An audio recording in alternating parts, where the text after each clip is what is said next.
नमस्कार दोस्तों। आज हम कन्या लगन की कुंडली के ऊपर विस्तृत विवेचना करने जा रहे हैं।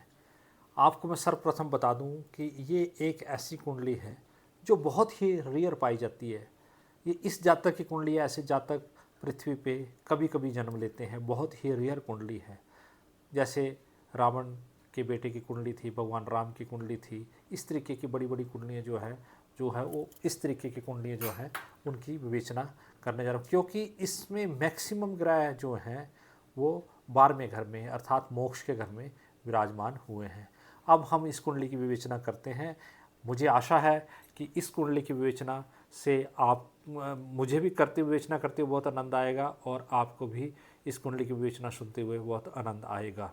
तो आइए इस कुंडली की विवेचना स्टार्ट करें। शुरू करने से पहले मैं आपसे एक प्रार्थना करता हूँ कि हमारे सारवैदिक एस्ट्रो के चैनल को आप सब्सक्राइब करें, शेयर करें, लाइक करें। अगर वीडियो पसंद आए तो और ग्रुप्स में भी शेयर करें। अब हम इसको स्टार्ट करते हैं। सर्वप्रथम ये कन्या लगन की कुंडली है। जब कालपुरुष की कुंडली में या प्रथम भाव में 6 नंबर आता है, प्रथम भाव में जब 6 नंबर लिखा होता है तो ये बुध की राशि है और कन्या लगन है। और इसमें इसकी कुंभ राशि है। चंद्रमा जो छठे घर में चंद्रमा विराजमान है, और छठे घर में जब चंद्रमा विराजमान है तो ये कुंभ शनि के घर में विराजमान है, तो ये कुंभ राशि हुई। 11 नंबर जब आता है तो कुंभ राशि होती है।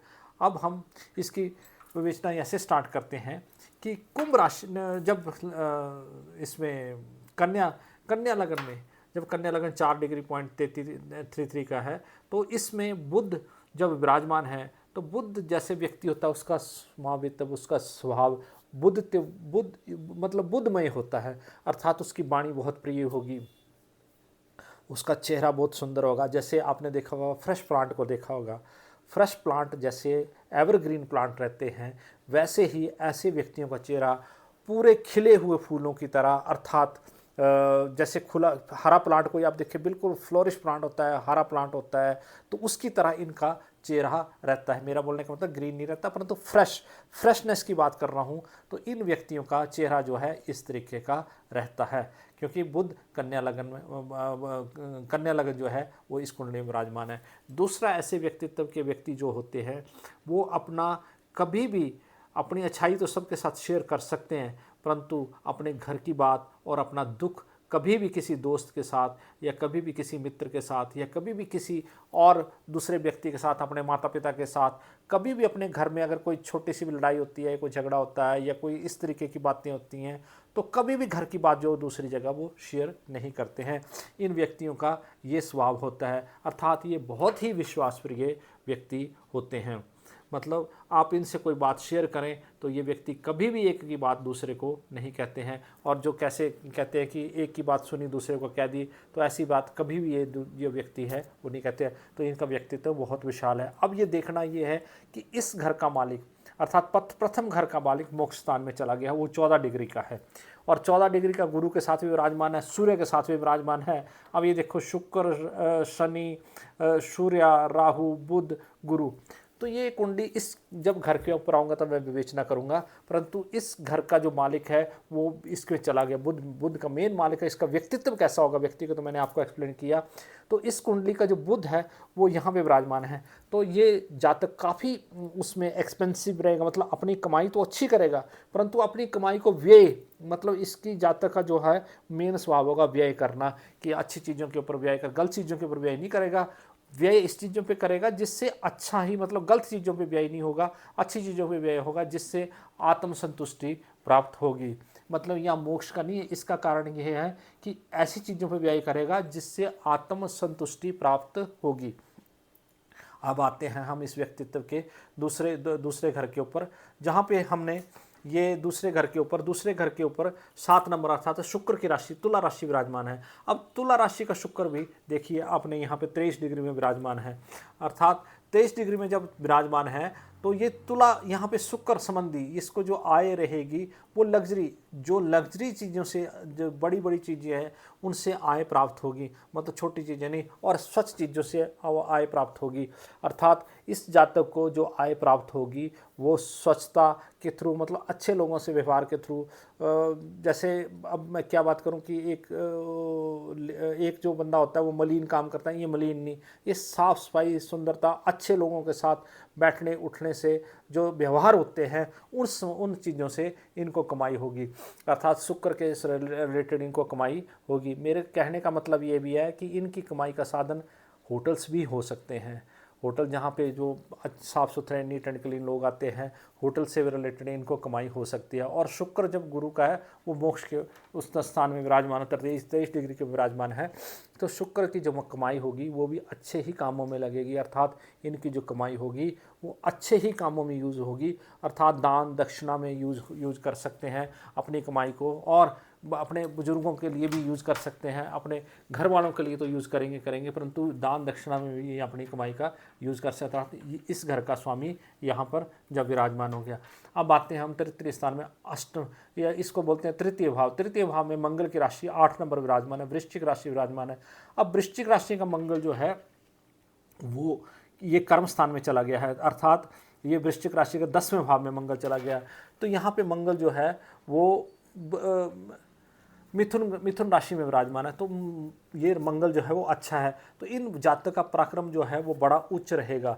अर्थात एक तो मंगल, वृश्चिक राशि मंगल होने के कारण पराक्रम स्थान का जो मंगल है वो मंगल विराजमान, तो इनका कानून संबंधी, अर्थात जैसे कानून संबंधी, न्यायालय संबंधी, और जो जेल गृह होते हैं उन संबंधी लोगों के ऊपर, जेल से संबंधित जितने, मतलब मैं ये कह सकता हूँ कि जो लोग सेना से संबंधित, जेल से संबंधित, इस तरीके से संबंधित लोग होंगे, उन लोगों के ऊपर इनका प्रभुत्व रहेगा और उन लोगों के थ्रू इनका कर्मस्थान भी रहेगा। अर्थात मंगल एक सेनापति के थ्रू ये काम करेंगे, एक टीम लीडर के थ्रू ये काम करेंगे, और न्यायालय से इनका संपर्क रहेगा, क्योंकि मंगल न्याय से रिलेटेड, मंगल जो है वो भूमि से रिलेटेड, मंगल से रिलेटेड, यहाँ मैंने आपको पहले होटल से रिलेटेड भी बताया, भूमि से रिलेटेड भी बताया। अर्थात इनका कर्म स्थान न्यायालय से रिलेटेड, भूमि से रिलेटेड, इन चीज़ों से रिलेटेड रहेगा। अर्थात ये कर्म जो करेंगे, जैसे मान लेते हैं अगर ये एडवोकेट हैं तो इनका कर्म जो है वो न्यायालय से और क्या कहते हैं उसको, जेल से रिलेटेड और भूमि से रिलेटेड जो केसेस होंगे उनसे रिलेटेड इनका कर्म स्थान रहेगा, उस चीज़ के ऊपर ये मंगल काम करेगा और उनके ऊपर इनका प्रभाव भी रहेगा। तो इसका मंगल का यही प्रभाव, वृश्चिक राशि का यही प्रभाव है। अब आते हैं इनका ये माता का स्थान, चतुर्थ भाव जिसको कहते हैं। चतुर्थ भाव में वृष राशि विराजमान है।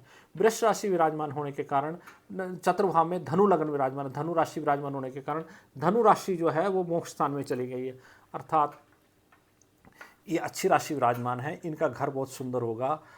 इसमें घर में मंगल की दृष्टि है, इस घर के ऊपर मंगल की पूर्ण दृष्टि है, और दृष्टि होने के कारण यहाँ पे जो धनु राशि विराजमान है इसके थ्रू जिनका बृहस्पति विराजमान होता है अर्थात बृहस्पति की राशि होती है, तो वो जो जातक हैं, जैसे 1 2 3 4 5, पंचमी दृष्टि 1 2 3 4 5 बृहस्पति का घर है और बृहस्पति अपनी दृष्टि डाल रहा है, तो इनका घर बहुत सुंदर होगा, भीतर से भी सुंदर होगा, बाहर से भी सुंदर होगा। और बृहस्पति की दृष्टि होने के कारण एक चीज़ मैं और बता देता हूँ कि इनके घर का जो मुख होगा वो नॉर्थ ईस्ट की तरफ होगा, और नॉर्थ ईस्ट में ही इनका मेन डोर होगा।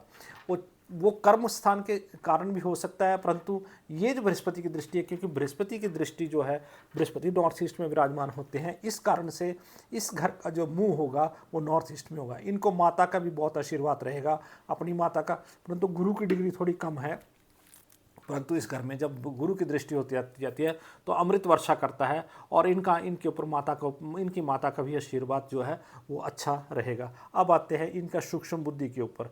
ये 10वां घर जो 10 मतलब 5वां भाव, इसमें शनि की राशि विराजमान है। 5वां भाव शनि की राशि विराजमान, और शनि इस भाव में चला गया है।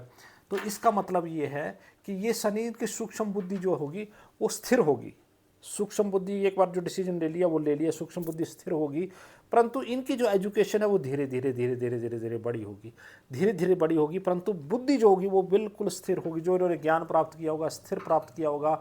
और शनि जो है वो न्याय का देवता है, तो इनका ज्ञान जो होगा वो न्याय संबंधी होगा। ये शनि बिल्कुल देखो क्लियर कट है, और एक मोक्ष स्थान में शनि चला गया है। शनि शुक्र के साथ विराजमान है। शुक्र के साथ जब शनि विराजमान होता है तो इतना अच्छा नहीं माना जाता है, परंतु इस घर का मालिक और इस घर का मालिक दोनों शनि है, और शनि जो है वो मोक्ष स्थान में विराजमान हो गया। तो सूक्ष्म बुद्धि जो इनकी एजुकेशन होगी वो धीरे धीरे बड़ी होगी, परंतु बहुत स्थिर होगी, स्टेबल होगी, और न्याय संबंधित एजुकेशन इनकी होगी, अर्थात ये वकील हो सकते हैं। अब इसके बाद आते हैं हम इस घर के ऊपर, छठे घर के ऊपर। छठे घर में केतु और चंद्रमा विराजमान है, तो इनके चंद्रमा का तो ग्रहण लगा हुआ है। अब मैं एक चीज़ और बता देता हूँ यहाँ पे, यहाँ तो मैंने बोला इनका माता का आशीर्वाद इनके साथ बना रहेगा। दूसरा, इनका चंद्रमा जो है वो मतलब चंद्रमा जो माना जाता है वो अच्छा माना जाता है, 10 डिग्री से लेकर के 23-24 डिग्री, या 6 डिग्री से लेकर 23-24 डिग्री तक अच्छा माना जाता है। परंतु इसमें चंद्र ग्रहण होने के कारण 29 डिग्री का बुढ़ापे का चंद्रमा है, तो इनके माइंड में टेंशन रहती होगी, ज़्यादा टेंशन रहती होगी, अर्थात चंद्रमा जो है वो टेंशन, ये मतलब या तो 0 डिग्री के आसपास होता या इस डिग्री के आसपास, तो बुढ़ापे का चंद्रमा है, तो इनके काम से रिलेटेड भी टेंशन रहेगी। परंतु ये चंद्र और केतु जो है चंद्र ग्रहण योग बनाते हैं, अर्थात केतु, तो इससे संबंधित इनको एक काम करना चाहिए। ये शत्रु पक्ष को भी, इनका शत्रु पक्ष तो ठीक है, मतलब शत्रु इनके खड़े होंगे, इनके सामने शत्रु खड़े होंगे, परंतु इसके ऊपर शनि का जो शनि है इसका चला गया है इधर, मतलब शनि इस भाव का मालिक को हमने देखना है। तो जब इस भाव का मालिक, इसको कहते हैं छठा, 8वां और 12वां, जब छठे भाव का मालिक 12वें में चला जाए या 8वें भाव का मालिक 12वें में चला जाए तो ये विपरीत राजयोग बनता है। तो सबसे बड़ी बात है, शनि अपनी अच्छी डिग्री के होने के कारण, शनि अच्छी डिग्री होने के कारण विपरीत राजयोग बना है, तो इनके आगे शत्रु, ऐसे तो देखो ग्रहण योग बना हुआ है, जिसके कारण हम इस कुंडली को देख करके सभी ज्योतिषी कह सकते हैं कि ग्रहण योग बना हुआ है, परंतु इसका मेन एक कारण है कि इसमें विपरीत राजयोग बनने के कारण इस कुंडली की विवेचना इस तरीके से की जाएगी कि ये जातक जो होगा विशालतम कहीं भी खड़ा हो जाएगा, शत्रुओं के समूह को लीड करेगा और शत्रुओं को हराएगा, क्योंकि शनि जो है वो शत्रु, आपने देखा होगा कि देवताओं के ऊपर भी, जब सूर्य देव के ऊपर, उनके पिताजी के ऊपर और देवताओं के ऊपर जब विपत्ति पड़ी तो शनि देव ने ही उनको बचाया था। तो इसकी 1 2 3 4 5 6 7वीं दृष्टि शनि की इस ग्रह के ऊपर है। तो एक तो शनि इस घर का मालिक होकर यहाँ बैठ गया, इस घर की बहुत महत्ता, और शनि ने कुदृष्टि डाली, तो चंद्र ग्रहण जो अपनी दृष्टि जो डालते हैं चंद्रमा और केतु के ऊपर ग्रहण दृष्टि, तो उसको भी वो न्यूट्रलाइज करता है। तो दृष्टि डालने के कारण चंद्रमा, सूर्य की मतलब शनि की दृष्टि ठीक नहीं होती है, परंतु जब इस घर के ऊपर, जब गलत चीज़ के ऊपर, नेगेटिव के ऊपर नेगेटिव प्रभाव पड़ेगा तो वो चीज़ें पॉजिटिव हो जाती हैं। तो ये विपरीत राजयोग होने के कारण इसका मतलब ये है कि नेगेटिव की दृष्टि नेगेटिव पर पड़ी तो पॉजिटिव चीज़ का उत्पादन हुआ, अर्थात ये घर इसने शनि ने अच्छा कर दिया विपरीत राजयोग होने के कारण।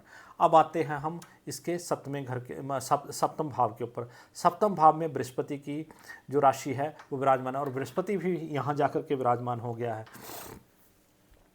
तो इसको, इस घर का मालिक, इसको, इस जातक को पत्नी बहुत अच्छी मिली होगी, ये गारंटी के साथ मैं कह सकता हूँ, क्योंकि बृहस्पति है और बृहस्पति मोक्ष के स्थान में विराजमान हो गया। तो जो कुछ होगा इस जातक का वैभव होगा, जब हम इनकी पत्नी की कुंडली देखेंगे तो हम उसकी विवेचना अलग से करेंगे, परंतु 12वें घर का, जो इस घर का 7वें भाव में बृहस्पति विराजमान हो गया और इस घर में बृहस्पति खुद नहीं बैठा और यहाँ का मालिक यहाँ पर जाके बैठ गया, तो पत्नी बहुत अच्छी बहुत अच्छी मिलेगी। और इस घर की दृष्टि भी बुध के ऊपर पड़ रही है, तो इनका मैंने व्यक्तित्व तो आपको पहले बता दिया, व्यक्तित्व बहुत अच्छा रहेगा। अब ये चीज़ है, यहाँ पे आते हैं अष्टम भाव में। अष्टम भाव में कोई ग्रह विराजमान नहीं है, मंगल की राशि, यहाँ का मालिक केंद्र में विराजमान हो गया, तो ये भी अच्छा है। इस कारण से एक चीज़ और है, यहाँ पे क्या कहा जाता है कि ये सूक्ष्म बुद्धि, जो बुद्धि क्रिएट की जाती है अपने द्वारा, जो बुद्धि जनरेट की जाती है, और आध्यात्मिक सूक्ष्म बुद्धि या जो छुपे हुए राज हैं वो क्रिएट किए जाते हैं और मृत्यु स्थान माना जाता है। तो इस भाव में कोई नहीं है, तो इस जातक को आरामदायक मृत्यु प्राप्त होगी ज़िंदगी में। जब भी इसकी एक तो दीर्घायु होगी और मृत्यु जो होगी वो आरामदायक होगी, कभी कोई कष्ट होने वाला नहीं है। परंतु छोटी छोटी बीमारियां जो हैं वो इस केतु चंद्रमा के कारण जो है उत्पन्न होते रहेंगे, पर वो भी तब उत्पन्न होंगी जब इस ग्रह की ग्रह दृष्टि आएगी, या चंद्रमा की दशा आएगी, या चंद्रमा की अंतर्दशा आएगी, केतु की दशा आएगी, या केतु की अंतर्दशा आएगी, तब छोटी छोटी जो प्रॉब्लम्स जो हैं वो क्रिएट होंगी। अब हम आते हैं दूसरे इस भाव के ऊपर, भाग्य स्थान के ऊपर। भाग्य स्थान का भी मालिक शुक्र जो है वो यहाँ पे विराजमान हो गया, अर्थात ये जो भी कर्म करेंगे, जो भी भाव से कर्म करेंगे, वो सारा मोक्ष की तरफ ही बढ़ता जाएगा। मैंने जितनी भी कुंडली का एनालिसिस किया है, इनका सारा कर्म जो होगा वो दान दक्षिणा और मोक्ष की तरफ, अभी नहीं करते होंगे तो फ्यूचर में करेंगे, परंतु ये होगा जरूर। इनका जो सारा कर्म है वो मोक्ष की तरफ, मतलब अच्छे की तरफ ही जाएगा। तो ये एक बहुत बड़े राजयोग की कुंडली है। शायद आप लोगों ने ऐसी कुंडलियाँ नहीं देखी होंगी, हमारे को भी कम ही देखने को ये कुंडलियाँ मिलती हैं।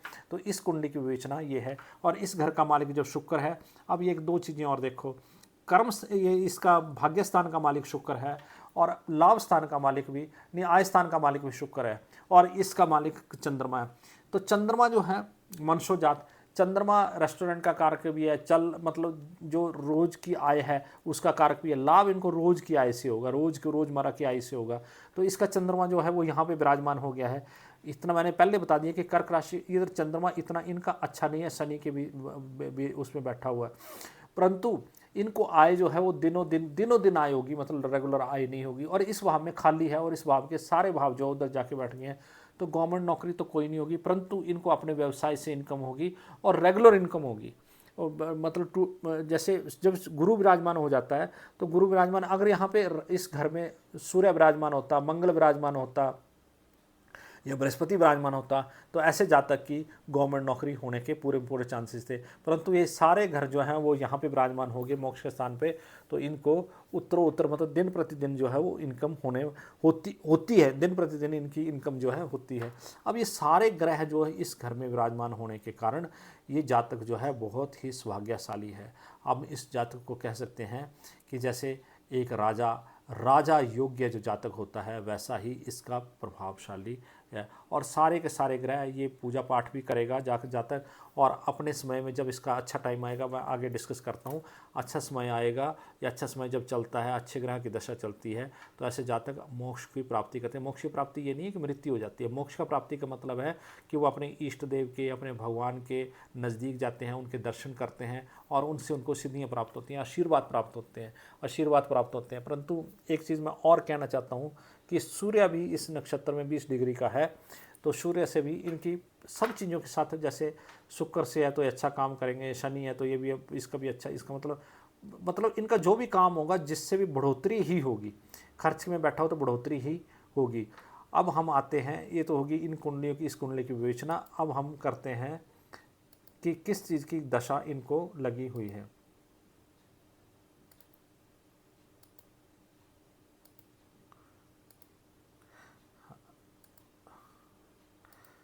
आजकल इनको केतु की दशा चल रही है। ये केतु की दशा जो है, इनकी केतु की दशा देखिए। पहले तो सबसे पहले इनको मैं ये बताता हूँ कि बुध, इनकी लाइफ का एनालिसिस थोड़ा सा करते हैं। एक मिनट आप देखिए, चार्ट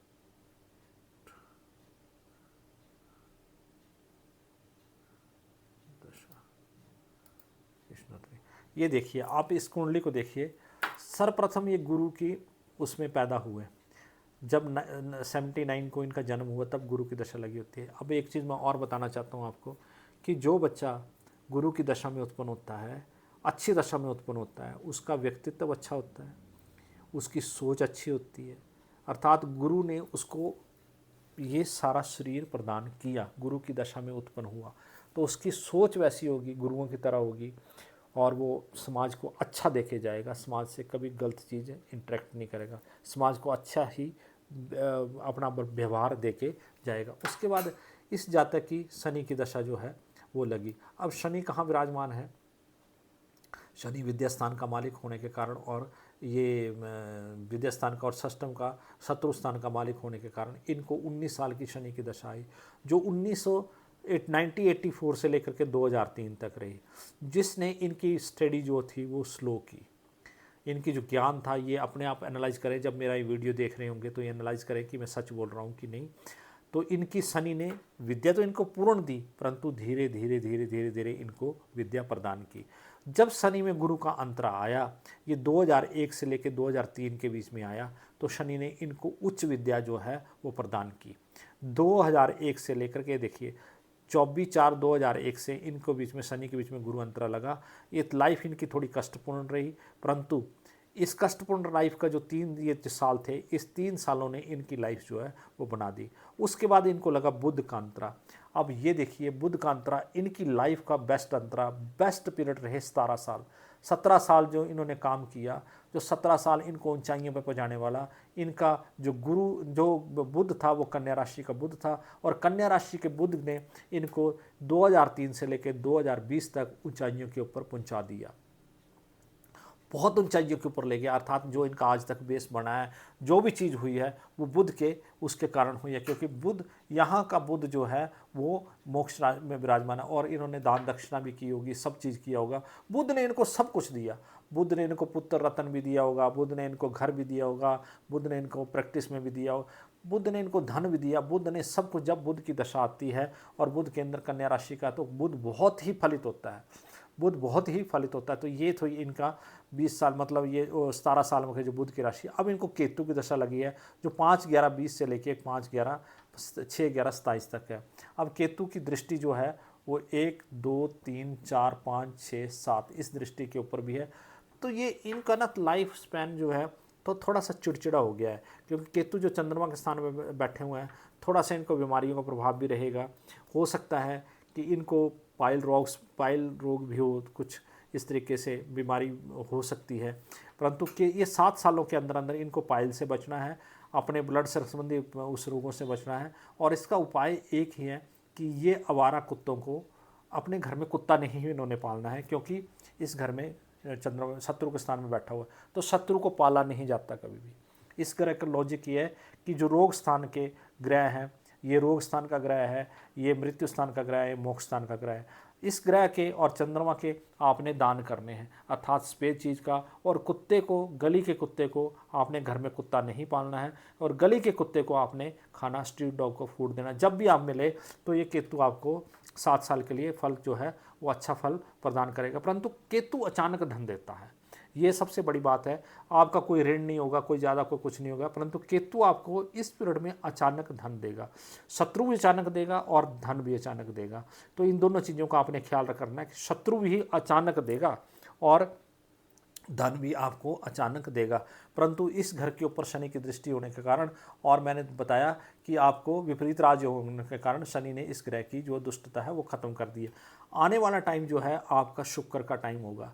और ये मैं आपको एक बता दूं आज कि आपका रुझान हो सकता है कि आप कोई होटल से परचेज करें, कोई इसमें बहुत अच्छा रेस्टोरेंट चलाएं।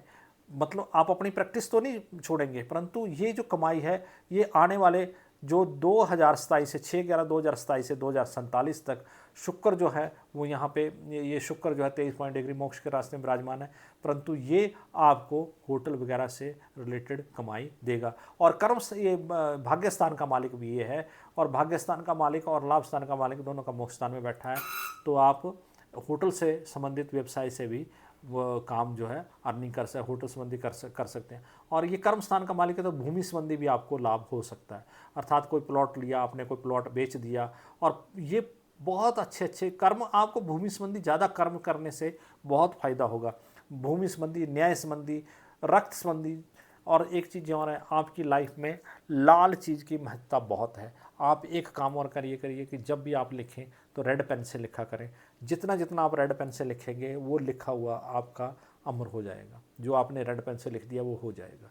आप ट्राई करके देखें, क्योंकि मंगल अच्छा विराजमान है, तो मंगल को, कर्म को बढ़ाने के लिए आप रेड पेन से जरूर लिखें। और माँ भवानी की पूजा करें। आपको माँ की पूजा करना जो है, माता शेरावाली की पूजा करना, नवरात्रों में व्रत रखना जो है वो बहुत ही फलित प्रदान करेगा। तो ये था, मैंने इसका दशा के हिसाब से आपको फलित प्रदान बताया। अब ये आपकी पत्नी की कुंडली है, बुध और राहु यहाँ पे विराजमान है, सूर्य के घर में बुध विराजमान है, तो पत्नी आपको अच्छी मिलेगी। ये नवाज कुंडली का ये वो है। और दूसरा, आपकी कुंडली में ये देखो, छठवल में मंगल जो है वो बहुत उच्च के हैं। तो मैंने ये देखिए ये 1.33 के मंगल है, छठ वाले में मंगल उच्च कम होने के कारण आप न्याय संबंधित काम करें और ज़्यादा वो जो है वो रेड पेन से लिखें, मंगल की चीज़ें यूज़ करें। जब आपको चीज़ मिले तो कुछ ना कुछ आप कर्म संबंधी मंगल उच्च होने के कारण जो चीज़ हमारी ज़िंदगी में उच्च है हम उसको और बढ़ाएं। तो मंगल से रिलेटेड चीज़ कभी आप लाल रुमाल अपने साथ रख के रखें और उसका फ़ायदा देखें। मसूर की दाल का भी प्रयोग भी करें जिससे मंगल जो है और आपको लाभ प्रदान करेगा। अब आते हैं यहाँ पे ये होरा कुंडली धन संपत्ति। होरा कुंडली का मतलब है कि चंद्रमा की होरा में तो शुक्र की दशा जो है वो आपको अच्छी जाएगी, उसके बाद सूरज की दशा भी अच्छी जाएगी। मंगल और चंद्रमा की दशा भी, क्योंकि चंद्रमा की होरा में है, परंतु गुरु बुध राहु ये दशाएं जो इतनी कंपैरेटिवली इतनी अच्छी नहीं जाएंगी जितनी आपको आने वाले टाइम में शुक्र की दशा अच्छी जाएगी। परंतु दशाएं केतु की दशा में आपको थोड़ा सा संभल के रहने के लिए मैंने बात की है। तो आप इसका एक ही उपाय है कि आप आवारा कुत्तों को, गली के कुत्तों को जो है वो दूध रोटी डालें, जो भी आपके समर्थ हो वो आप डाल सकते हैं। तो ये थी इस कुंडली की विवेचना। अब ज़्यादा ना कहता हुआ इस कुंडली में विराम लगाता हूँ। धन्यवाद। अगर आपकी कोई क्वारी होगी तो आप मेरे दिए हुए वीडियो के नंबर के ऊपर कॉल करके मुझसे पूछ सकते हैं। धन्यवाद। जय माता दी। ठीक है, कितने मिनट की होगी? आज लंबी होगी वीडियो थोड़ी।